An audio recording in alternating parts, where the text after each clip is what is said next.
Pero ahora vamos a invitar a una charla telefónica a nuestro queridísimo amigo Gustavo Rosa, licenciado en letras, docente universitario y periodista desde Rosario, que va a hablar de este panorama político que tenemos en la Argentina. Gustavo, muy buenos días. Buenos días, Sergio, buenos días, Ronnie, y toda la audiencia de Con Fundamento Criollo por Radio Nacional Posadas. Radio Nacional no. Yo me acuerdo allá por el 97 que estaba contratado en Canarias para dar una serie de cursos, charlas y cosas así, y que yo les hablaba de la sensación térmica y me preguntaban qué era eso. En Canarias no lo conocían y bueno, después me puse a investigar justamente ahí para explicarles lo que era, y en realidad no es una cuestión de que yo siento más frío o yo siento menos calor, no es una cuestión personal ni subjetiva, sino que es la conjunción de diversos factores como la presión, el viento, la humedad, que puede hacer que uno sienta más o menos frío del que es solamente la temperatura. Igual, qué sé yo, no hay mucha diferencia, porque si te dicen hace 5 grados bajo cero y la sensación térmica es 25, me están engañando. Claro. Pero bueno, la cuestión es esa. Claro. Aparte es un invento nuestro eso de la sensación térmica. En ningún otro lado te dicen sensación térmica 33 grados. No sabría decirte esa cuestión. No sabría decirte, la verdad. Ahí me mataste. Pero bueno, es una de las tantas cosas que tenemos nosotros en Argentina y no lo tienen los demás. Por ejemplo, un Milei. Claro. O un Sturzenegger. Claro. Y somos campeones del mundo y tenemos al Papa argentino de ser únicos en el mundo. Y tenemos al Papa argentino y somos campeones también. No podemos tener todo lo bueno y rechazar lo malo. Una mala nos tiene que pasar. Sí, pero una mala, Ronnie, por favor. Es una muy mala. Muy mala. No sean pesimistas, boludo. Empieza la mañana así, la gente se entristece. Hoy está en el contra, Gustavo. Hoy Ronnie está en el contra. Sí, es su parte adversa de la vida. Sí. Bueno, Gustavo, arranquemos con esta columna que siempre me da un poco de miedo, porque no es lo mismo el espíritu cuando uno arranca esta columna que cuando uno la finaliza, porque uno queda al borde de la silla y bueno, puede ser también al borde del abismo. Así quedé yo cuando preparé los temas de hoy, porque bueno, ya saben, no lo hablamos el viernes, pero el jueves Mauricio Macri, el ex presidente, hizo un discurso para presentar el nuevo PRO, que sería el mismo PRO de antes, pero más desbandado, con menos gente, incluso gente que no se anima a meterse con él, y le reprochó cosas a Milei. Ahora parece como que Macri se quiere plantear como una oposición a Milei, en busca de negocios. Una de las cosas que busca Macri es que le blanqueen, le arreglen el conflicto judicial que tiene Mauricio Macri por el correo argentino. Por una parte, lo que la empresa Sogma le debe al correo argentino por no pagar el canon en 2001, 2002, 2003, y por otro lado, lo que hizo Mauricio Macri en la presidencia, que fue tratar de perdonar la deuda a su propia empresa desde la presidencia. Bueno, que esas dos cosas no avanzan, pero bueno, están ahí pendientes y él quiere sacarse de encima ese problema, y además también quiere hacer negocios, como siempre Mauricio Macri nunca da puntada sin hilo, y planteó que el gobierno de Javier Milei no tiene gestión, hay una falta de gestión.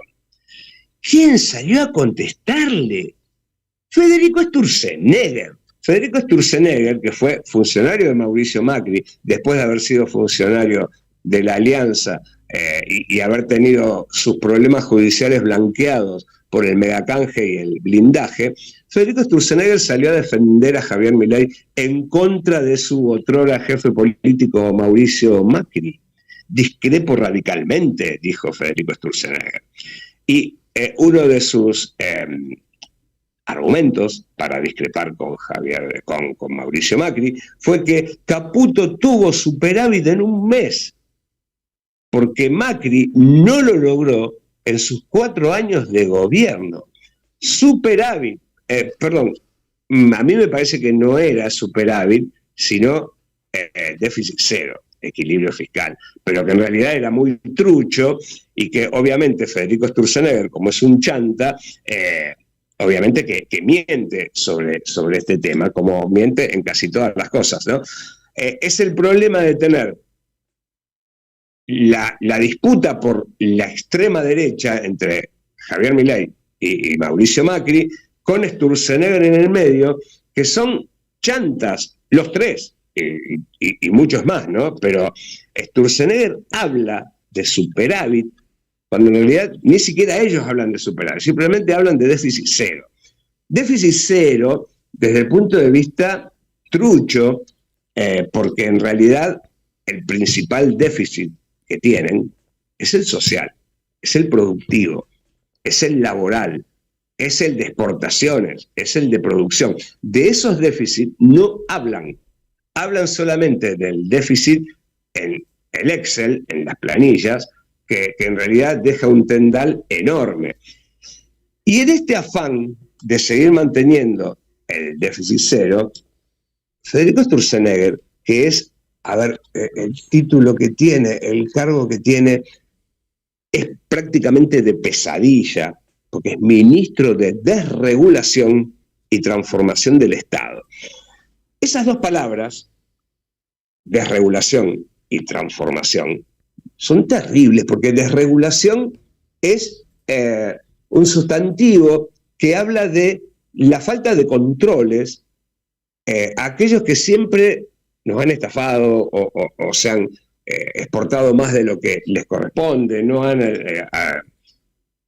nutrido o surtido el mercado interno, han trampeado con las declaraciones juradas que Macri instauró para las exportaciones. Es decir, que la desregulación es la ausencia de controles para los que realmente son los que generan el problema en Argentina. Y el pato de la boda, o el que paga las consecuencias, es el Estado. La transformación es desprenderse de todas aquellas funciones que tiene el Estado que un privado jamás las va a ocupar. Porque esa es la gran discusión que hay, o no hay gran discusión, porque realmente que Macri sea el opositor de Milei es un dolor de vaya a saber dónde, ¿no? Porque la transformación del Estado no es otra cosa que desprenderse de empresas que si no están en manos del Estado se pierden. Como por ejemplo, el decreto 662 decretos en menos de 7 meses, más o menos, que tiene el gobierno de Javier Milei, que es reglamenta la Ley de Fomento de la Actividad Cinematográfica Nacional. El sábado, Federico Sturzenegger publicó un largo hilo en X, en Twitter, en donde plantea algunas ideas que no son del todo ciertas. Una que es de Javier Milei, con falta de información como siempre, pero dicha con mucha contundencia, que hace por lo menos 10 años que se viene creando la idea de que la producción cinematográfica está en manos de una casta de ladrones, más específicamente kirchneristas, que se queda con el dinero de los impuestos que pagan todos los ciudadanos, y que ese dinero serviría para ayudar a quienes quedaron afuera del sistema.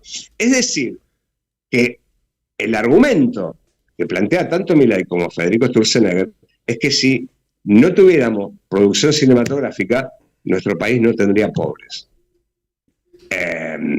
Con esta excusa, con esta premisa falsa, con mucha mala información, es la excusa que toman para aniquilar una de las industrias culturales más importantes y más premiadas que tiene nuestro país, que es el cine. El cine. El decreto 662/24 y la fundamentación que da Federico Sturzenegger es que el dinero de los contribuyentes sea invertido de manera criteriosa, equitativa y sin condicionamientos políticos. Porque, a ver, digamos, como para que el público entienda, de acuerdo a la premisa a la hipótesis que tiene tanto Javier Milei como el macrismo también, y Federico Sturzenegger, es que durante mucho tiempo se hizo cine kirchnerista. Como si películas de Adrián Suar, o con Adrián Suar, o con Francella, o con, qué sé yo, personajes como ¿Cómo era el radical? ¿Cómo era el radical? Claro, ¿cómo se llama? Luis Brandoni. Luis Brandoni. Como si esas películas fueran kirchneristas. Kirchneristas, cuando en realidad durante mucho tiempo hubo películas de estos personajes que son totalmente contrarios al gobierno kirchnerista, y es mentira que las películas las hacen todos kirchneristas. A ver, qué sé yo, no hay siquiera un estudio de que se hayan hecho más películas kirchneristas que otra cosa. Sí, lo que pasa es que cuando hay poca producción cinematográfica, los temas no son diversos. Cuando hay mucha producción cinematográfica, como hemos tenido en la época del gobierno de Néstor y de Cristina, obviamente que había toda temática, comedias baratas, comedias bobas, películas profundas, películas de denuncia, películas que no tuvieron éxito, bueno. Y aparte, el dinero con el que se financia el Inca no es dinero de los contribuyentes. No viene de un único impuesto, por ejemplo el IVA, que pagamos todos, sino que los fondos que recibe el Inca provienen del Fondo de Fomento Cinematográfico, que fue establecido en la Ley 24.377 como la Ley de Cine de 1994. Y acá hay un problema esencial que demuestra lo brutos que son incluso para argumentar, porque Federico Sturzenegger dice que la ley vigente es totalmente autoritaria, y en realidad el tipo está analizando un decreto ley de Onganía que fue reemplazado por la ley de cine de 1994. Por lo tanto, ni siquiera tienen información actualizada. Además, gran parte del financiamiento del Inca viene del 10% del valor de las entradas de cine, el 10% de la venta o alquiler de todo tipo de video, VHS, Blu-ray, impuesto que hace rato que no existe porque no pasa nada, y el 25% de los ingresos del Ente Nacional de Comunicaciones, del ENACOM, que tiene que ver con el impuesto sobre la facturación de los canales de TV y servicios de cable. Habría que ver cómo hacer con las plataformas de streaming para que también aporten a la realización de películas. No se usa en el Inca ni un centavo que pueda ser utilizada para alimentar a chicos pobres, como está diciendo Sturzenegger, que si no se hicieran películas no habría pobreza en Argentina. Y después, aparte, está hablando del éxito de las películas, porque dice, no se van a financiar películas que no tengan determinada cantidad de público. ¿Y cómo vas a saber qué cantidad de público va a tener una película si no la filmaste? Habría que ser vidente, qué sé yo. Bueno, en definitiva, lo que quiere este tipo, Sturzenegger, Milei y todo eso, es que se produzcan películas que no generen contenido. Y dentro de la contradicción de Sturzenegger, en ese hilo de tweet, dice, el arte es un componente central de una sociedad libre. Y quieren recortar la realización de películas. El arte, por definición, es contestatario, crítico y provocador. Y quieren cortar aquellas películas que se refieren al tema de la dictadura, por ejemplo, o de crisis económica. La verdad que uno no puede entender qué argumentaciones usan y qué películas vieron, qué películas están viendo. Un tipo como Sturzenegger, que es un fan de películas como Mujer Bonita, qué sé yo, las Terminator y esas películas así que son yanquis absolutamente, y que probablemente ni Milei, ni Sturzenegger, ni Caputo, ni ninguno de los funcionarios de La Libertad Avanza habrán visto alguna vez una película argentina. Bueno, esto es lo que se debe. Destruir la construcción de cultura a través del cine, que por más que la mayoría de nosotros esté yendo mucho menos al cine, Gustavo, pero consumimos cine argentino a través de las plataformas, sí. Dame un poco de oxígeno. Contame que algo bueno pasó en estos días. Bueno, a ver, el sábado tuvimos algo bueno, sí, que fue sí. la charla magistral, la clase magistral que dio la ex vicepresidenta Cristina Fernández de Kirchner en México.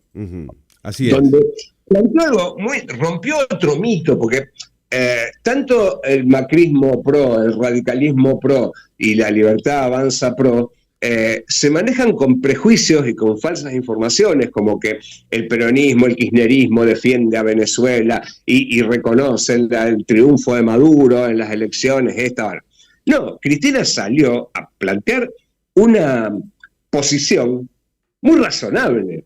Todos sabemos que habían sido hackeadas las actas, dijo Cristina, pero pidió que aparezcan para que todos puedan escrutar, tanto la opinión pública internacional, la oposición y el pueblo de Venezuela.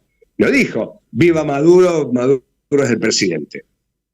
Y lo que sí estuvo muy interesante en la charla del sábado, fue la contracara de cierta dirigencia política del país que aparecen, dijo textualmente, como hongos demócratas que salen después de la lluvia, que es obviamente los dirigentes del PRO y de la Libertad Avanza, quienes, por ejemplo, cuando fue la destitución de Dilma Rousseff, que fue durante el gobierno de Mauricio Macri, aplaudió que la saquen a tema, aplaudió Macri que lo metan en Canalula. Cuando destituyeron a Evo Morales y lo amenazaron de muerte, el gobierno de Macri mandó armas para apoyar ese golpe de Estado.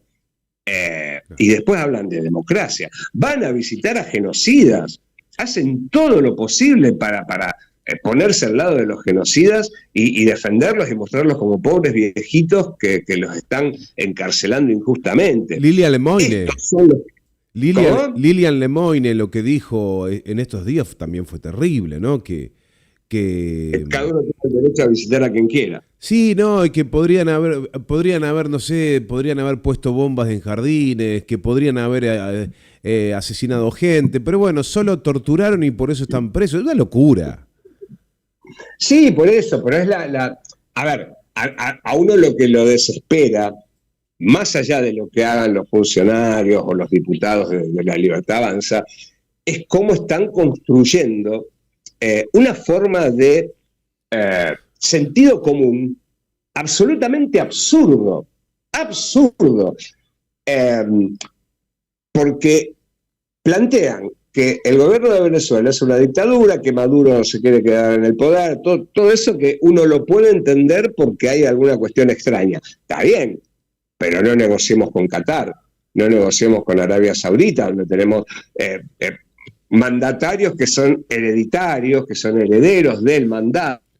No hay ningún tipo de democracia ni ningún tipo de votación en ese tipo de países, y sin embargo, un Macri se desvive por los emires. Sí, Gustavo, yo sostengo en estos días que está todo lo de Venezuela muy candente, y digo como para calentar motores nosotros, ¿no? Para prepararnos para 2027. Digo que Venezuela, tenemos mucho que aprender de Venezuela, ¿no? Porque la revolución bolivariana se viene sosteniendo por 25 años y, por ejemplo, en muchos casos en América Latina, los procesos progresistas de recuperación de derechos, de industrialización, de llevar a un país a la unidad de un bloque político estratégico que es el que soñamos nosotros y tuvimos a principios de siglo con Lula, con Néstor, con Chávez, etcétera. Se nos ha ido de las manos de a poquito a cada uno de los países. Sin embargo, a la revolución bolivariana no se le fue de las manos. Mantiene firme la brasa caliente ante un asedio fenomenal. No podemos decir lo mismo en otros países de América donde no hemos sabido contener a nuestra masa y se nos han ido los votos, ¿no? Por eso digo, ojo, que también hay que aprender de Venezuela. Vos fíjate que Cristina lo planteó y algún kirchnerista lo plantea así sottovoce, que Venezuela está padeciendo un bloqueo por parte de Estados Unidos, similar al que padeció Cuba desde la Revolución Cubana a mediados del siglo pasado. Un bloqueo significa que no puede comerciar con ningún país, que no puede recibir ayuda, que no puede recibir medicamentos, y eso deteriora un montón la economía de un país. Y además, también, uno puede pensar que En el supuesto caso de que Maduro haya obtenido el 51% de los votos, bastante menos que lo que había obtenido en la elección anterior, tiene que ver con que hay un momento en que estos procesos revolucionarios, nacionales y populares tienen que ir a fondo para mejorar siempre, constantemente, la vida de los ciudadanos. No hay que quedarse en los laureles de lo conseguido, sino seguir avanzando en mejorar la vida. Y a lo mejor esto puede haber pasado en Venezuela, que llegó un momento en que un movimiento que está tan confiado al frente de un país deje de hacer esas transformaciones que realmente significan una distribución verdadera del ingreso, con la eliminación de la pobreza, con llevar dignidad siempre, todos los días, permanentemente. No es que llegamos hasta acá y hasta acá llegamos y no agregamos nada más. No, es algo que se escribe siempre. Y eso se paga. Sí. Eso se paga. Pero Gustavo, como en su momento, cuando fue la decisión de Cristina de poner a Scioli como candidato a presidente en 2015, como la de Massa o como el gobierno de Alberto, que no avanzó en nada de lo que tendría que haber avanzado, bueno, el pueblo lo castiga porque no obtiene nada de ese gobierno, en el que confió y en el que depositó esperanza. Tal cual, impecable el desarrollo. Y agrego que, claro, no es el caso de Venezuela. Estoy hecho un defensor de la revolución bolivariana. Yo sé que es una papa caliente en este momento hablar de Venezuela. Estela de Carlotto ha tenido definiciones muy duras. Lula, AMLO, Petro diciendo muestren las actas, Cristina se suma también. Yo me sumo. Claro, ajá. Es que hay algo que nosotros nos impide tanto festejar como argumentar, y es que no está el fundamento de los números, a más de una semana de las elecciones, a más de una semana. Es decir, mientras más pase el tiempo, más legitimidad pierde. Pero, Gustavo, Nicolás Maduro. Son 30 días por ley que tiene para mostrar los datos. Es la derecha la que nos está poniendo locos por el tema de las actas, pero tiene 30 días. Sí, de cualquier modo, por más que tenga un plazo determinado para mostrar las actas, en esta situación complicada, porque aparte, tanto Venezuela como Bolivia, que han tenido asedios impresionantes de la derecha, de los grupos empresarios y todo eso, no pueden desentenderse de que hay que mostrar, porque esa es la exigencia que tienen con los gobiernos nacionales y populares. Los gobiernos nacionales y populares no solo tienen que ser democráticos, republicanos, transparentes, sino sobre demostrar que son así. Tal cual. En cambio, un gobierno de derecha puede hacer cualquier trapisonda que no tiene consecuencias. Pero escuchame, Bukele, ¿te acordás que Bukele creo que ya no constitucionalmente no se podía presentar nuevamente? No se armó escándalo porque no hay petróleo en El Salvador. Claro, exactamente. Exactamente. Ah, bueno, mirá, mañana... Porque... Ajá. ¿Cómo? No, que mañana, si Dios mediante, vamos a tener la oportunidad de hablar con Atilio Borón, y bueno, va a ser un panzazo que nos vamos a pegar porque vamos a aclarar muchas dudas. Creo que él todavía está en Venezuela y vamos a tener, bueno, no sé dónde está en realidad, pero sí estuvo como observador internacional, como periodista cubriendo, y vamos a tener definiciones muy claras porque está siguiendo permanentemente y es parte de esta discusión dialéctica, ¿no?, sobre lo que está pasando en Venezuela. De cualquier modo, lo que resulta un poco oscuro es que en las elecciones anteriores de Venezuela siempre estuvo presente la Fundación Carter, que es la que siempre ha dicho que las elecciones de Venezuela son transparentes y son confiables. Ha estado expresidentes de España, y sin embargo, en este caso, no hay esos veedores que tranquilizaban internacionalmente por la transparencia de las elecciones. De cualquier manera, hay que ver qué pasa. Pero en este caso, mientras más pase el tiempo, más allá de que tenga legalmente un plazo de 30 días para dar los resultados, no ha dado ningún resultado oficial. Ni la oposición ni el oficialismo. Dale. Y eso es lo que pone en esta cuestión así medio extraña, con una especie de a media agua, que el hecho de que uno no pueda decir, bueno, Maduro es el presidente.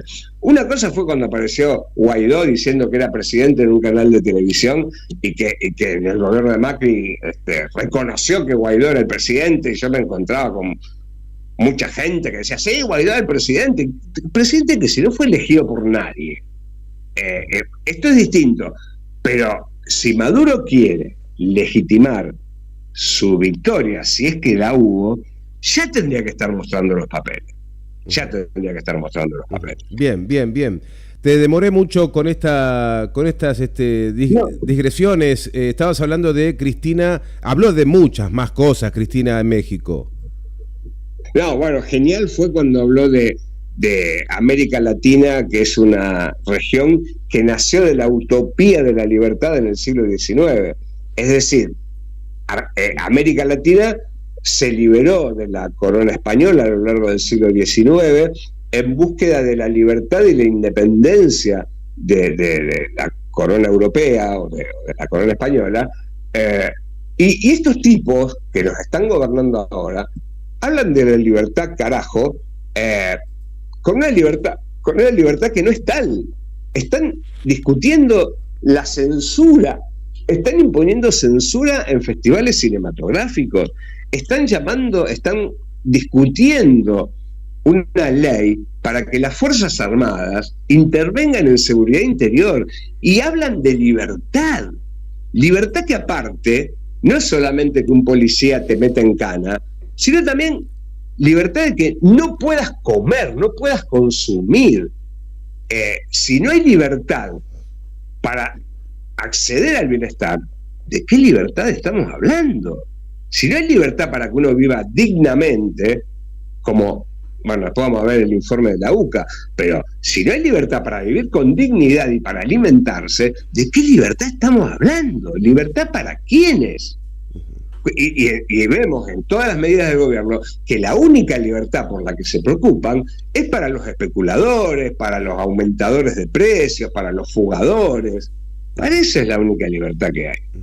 Tal cual. Gustavo, seguimos avanzando en este derrotero de pocos días, porque hemos hablado el viernes, porque es una máquina, una trituradora en la producción de malas noticias, Javier Milei, y todo el séquito que lo rodea a este suerte de emperador del siglo XXI que siente que es una joya en estudio a nivel mundial, porque eso es lo que siente en definitiva, ¿no? Bueno, Schwarzenegger dice que Milei es un fenómeno a nivel mundial y que tiene una preponderancia, con todo lo que eso quiere decir, a nivel mundial como líder de vaya a saber qué miércoles. Porque el sábado una noticia que apareció primero de manera virtual a través de las redes y todo eso fue el asesinato de Susana Beatriz Montoya en Córdoba. Dios mío. Una señora de 74 años Dios mío. Que es la madre de Federico Alvareda, hijo de Ricardo Fermín Alvareda, que este subcomisario de la policía de Córdoba obviamente militaba en el Ejército Revolucionario del Pueblo, y que fue desaparecido en 1979, porque el trabajo que hacía era advertir a los que iban a secuestrar, los militares, para que se escondan, para que se vayan, para que se vayan de los lugares donde viven. Y en 1979, en septiembre, fue secuestrado en su lugar de trabajo. Y durante mucho tiempo, en su foja de servicio, estaba considerado como alguien que había abandonado su lugar de trabajo, cuando en realidad lo habían secuestrado. Susana Montoya, la esposa de la viuda de Ricardo Alvareda, había logrado que a su marido, desaparecido en 1979, le modificaran la foja de servicio y le dieran una pensión como viuda de un policía desaparecido. Justo en el momento en que se estaba por otorgar esa pensión, aparece muerta. El hijo, Fernando Alvareda, dice que empezó, el juicio fue en 2009 y por cuestiones burocráticas se demoró un montón, pero recién, en diciembre del año pasado, casualidades, qué sé yo, bromas del destino, recién en diciembre del año pasado, apenas asumió Milei, empezó a recibir amenazas en su casa. Empezó a recibir, una vez que condenaron a Luciano Benjamín Menéndez, Hugo Brito, Rodolfo Campos y Armando Cejas por la desaparición, en 2009 no le pasó nada. Recién en diciembre de 2023, empezaron con las amenazas, advertencias e intimidaciones, llamadas telefónicas, papeles en el auto, notas con símbolo nazi por debajo de la puerta. Te vamos a juntar con tu papito, le decían al hijo de Ricardo Montoya. Te vamos a juntar con tu papito, sos hijo de terrorista, se te terminaron los amigos, no vayas más a la escuela ni a la jefatura, vas a morir. A la escuela era porque él daba en la escuela de suboficiales de la policía cordobesa, daba cursos de derechos humanos. Y ahora lo están amenazando. Le dejaron 6 balas calibre 22 en la puerta de la casa.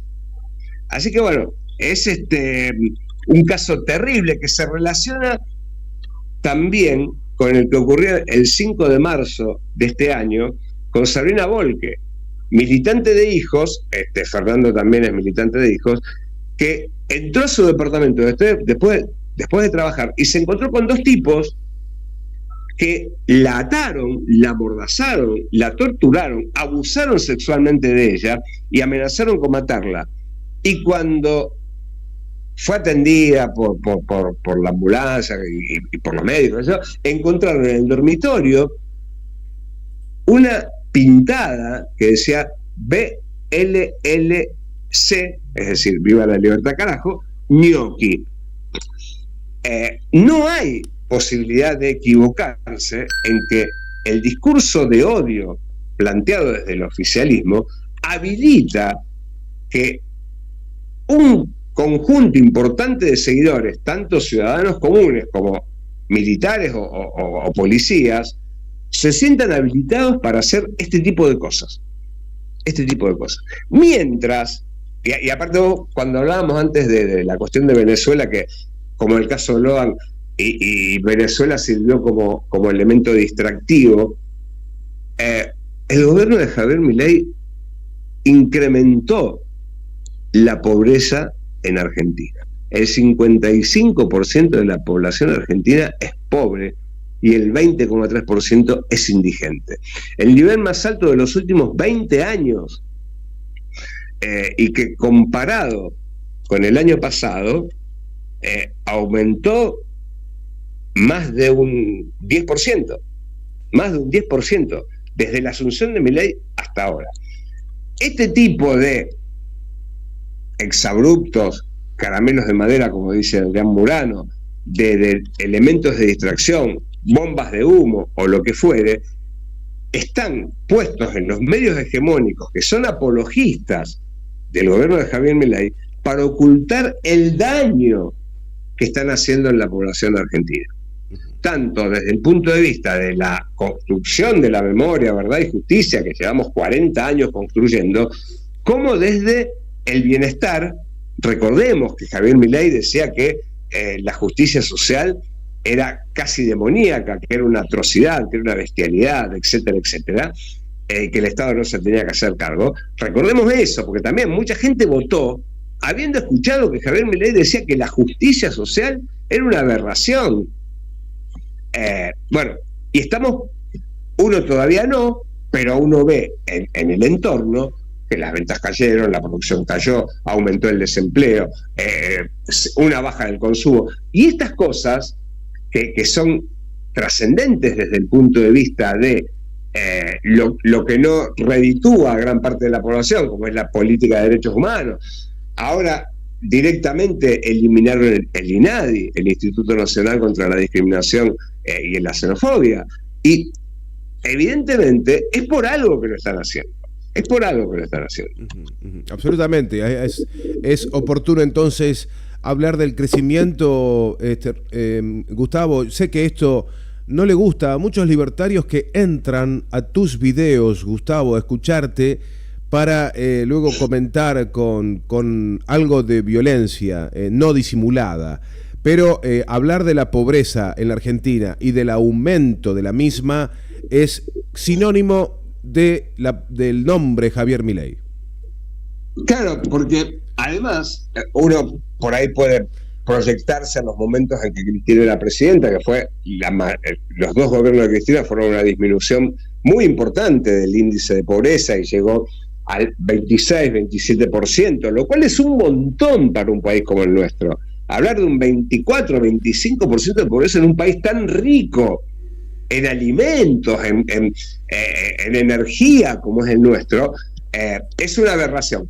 Pero el 55% que haya aumentado un 10% desde la asunción de Milei, y que además la proyección es para peor, hace que los libertarios trolls que a veces comentan en nuestros videos y todo eso, no tengan fundamento. Porque aparte uno se da cuenta en esos comentarios trolls que ni siquiera han visto ni han escuchado lo que uno plantea dentro de esos videos.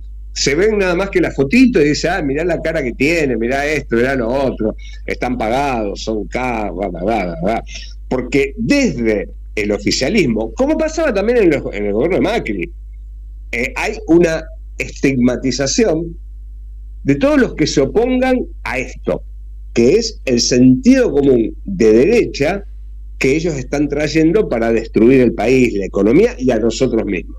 Lo que se viene con las privatizaciones, y la reforma del Estado de manos de Federico Sturzenegger, y vuelvo a Federico Sturzenegger, porque es un tipo que debería estar en cana, junto con Caputo y Patricia Bullrich, deberían estar en cana desde hace mucho tiempo.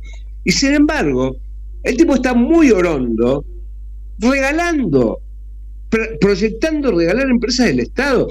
En el boletín oficial hoy aparece que la hidrovía, es decir, aquella parte del río Paraná que estaba concesionada a una empresa, creo que era holandesa, ahora es de interés público, ahora es público, por lo tanto, siendo público, va a dejar de estar concesionada para estar privatizada. Van a privatizar nuestro río Paraná. ¿Te acordás cuando decía, ¿qué era la locura que decía Milei en campaña, que dijo que se podía privatizar el bosque o el agua? ¿Qué era lo que decía? El agua, ¿no? Bueno, estaba el tarado ¿cómo se llama? De Venegas Lynch, que decía que se podía privatizar el mar. Y Javier Milei decía, yo no voy a castigar a aquellas empresas que contaminen los ríos. Ahí está. Y pueden hacerlo, si quieren que lo hagan. Habilita cualquier desmadre, porque es un tarado, porque no tiene idea de la vida, porque es un malvado, está desquiciado, pero tiene un equipo que lo rodea, que sabe muy bien lo que está haciendo y el daño que está produciendo. Dios mío. Eso es lo que uno lo desalienta, porque aparte no hay una oposición que esté a la altura, y estoy hablando de Unión por la Patria, que debería ser la verdadera oposición a este gobierno, que prácticamente se queda acá. Hoy escuchaba una entrevista, o leía una entrevista que le habían hecho a Margarita Stolbizer en el diario La Capital, en donde criticaba al gobierno de Milei, porque pero ella apoyó las leyes, ella votó a favor de las leyes de Javier Milei. Claro. Entonces, ¿qué viene a criticar si ella le habilitó, le dio? Y uno no puede entender cómo Javier Milei, que uno pensaba que a los 3 meses se iba a tener que ir, tenga en este momento tanto poder, tanta aceptación, tanto control político, a tal punto que están construyendo la libertad avanza en todo el país, cosa que antes no tenían. Claro.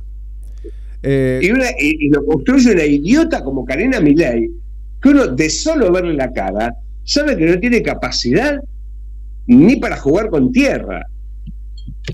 Bueno, estoy malísimo hoy, ¿eh? Sí, sí, pero no está mal, no está mal. Me gusta escucharte así.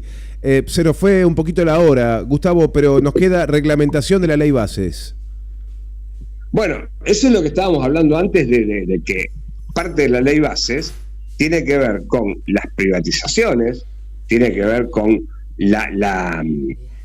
hay algunas de las empresas del Estado que no se pueden privatizar de acuerdo a la ley bases, pero hay otras cosas que sí. Lo que se puede privatizar es Energía Argentina, AISA, que es lo del agua, Belgrano Cargas, que son las empresas de trenes que transportan mercadería, Sociedad Operadora Ferroviaria, corredores viales, Nucleoeléctrica Argentina, que por suerte se pueden volverse mixtas, pero con control del Estado, como Nucleoeléctrica y Yacimientos Carboníferos de Río Turbio. Digo, estos tipos vinieron, y como Sturzenegger bien se lo dice a Macri, las transformaciones que hizo Milei en estos meses, no las pudo hacer Macri en 4 años, y revertir el daño que está produciendo Javier Milei y su banda, nos va a llevar décadas, muchas décadas, y el tipo lo hizo en meses, con la complicidad de diputados y senadores y medios de comunicación y jueces que no le pusieron ninguna traba. Recordemos eso. Una de las cosas que valoró Cristina en México fue la reforma judicial. Y ella dijo, yo intenté hacer una reforma judicial aprobada por una amplia mayoría en el Congreso y que la Corte Suprema de Justicia la declaró inconstitucional. A este tipo, a Milei, la Corte Suprema de Justicia no le frenó nada. El decreto, el megadecreto, todavía está vigente. Y diputados no lo trató y la Corte Suprema de Justicia se hace, vaya a saber qué. Por eso, hay complicidades que realmente dan pavor. Uno realmente cuando lee las informaciones dice, che, estos tipos hay que echarlos a patadas del cargo que ocupan, tanto sea jueces, dueños de medios de comunicación, periodistas, diputados, senadores, que están ocupando la banca, aprobando cosas sin tener idea.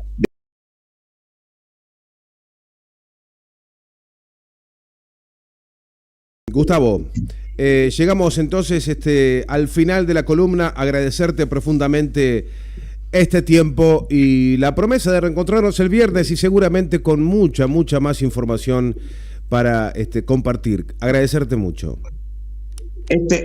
Hoy realmente les agradezco la paciencia porque me fui muchísimo.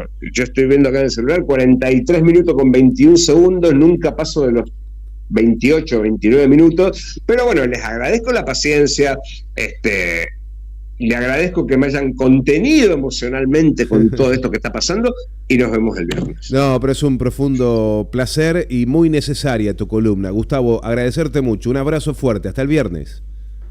Abrazote para todos. Hasta pronto. Chau.